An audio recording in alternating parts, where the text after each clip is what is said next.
Hello বন্ধুরা, আমি প্রহ্লাদ মহন্ত আপনাদের সামনে চলে এসেছি।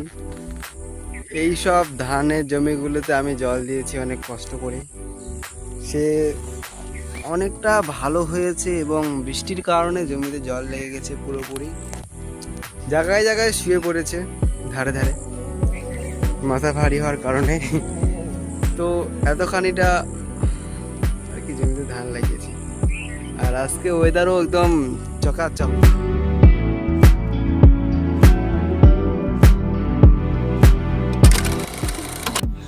তো এটা আমাদের মার্শাল, যেটা আমরা এই বছরই পেয়েছি। আর আজকে ওয়েদারটা এত সুন্দর লাগতেছিল বলার কথা না। আর এই সামনে আমাদের পাট গাছ, যেটা তখন অনেক দূর থেকে দেখা যাচ্ছিল। আর এই যে পাশে যে ধানের গাছগুলো আছে, এইগুলোতে এই কয়েক মাসের বৃষ্টিতে যে চাপ পড়েছে, মাথা একদম হালে গেছে। সব ধান একদিকে হালে গেল।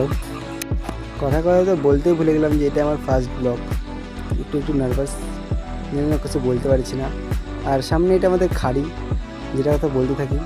আর এটা আমাদের মাতা মন্দির, যেখানে সহসন্মা আছে আর এখানে মরাও পুরানো হয়। আর এইখানে আমি অনেকদিন পর আসলাম, আসে দেখছি যে ধানের গাছগুলো অনেক বড় হয়ে পাকেও গেছে। এর আগে আসছিলাম যখন, তখন ছিল কাঁচা কাঁচা ধানের গাছগুলো। এবং ধানগুলো কেমন হয়েছে সবাই অবশ্যই কমেন্টে জানাবে। আজকে ঘুরতে ঘুরতে চলে আসলাম এইখানটায়। তো ভাবলাম যে ধানগুলো যখন দেখতে পেলাম ভালো লাগলো, তো ভাবলাম ভিডিওটা বানায় তারপর ভাবছি ব্লগটা বানায়নি। তো এরকম করে ব্লগটা বানালাম।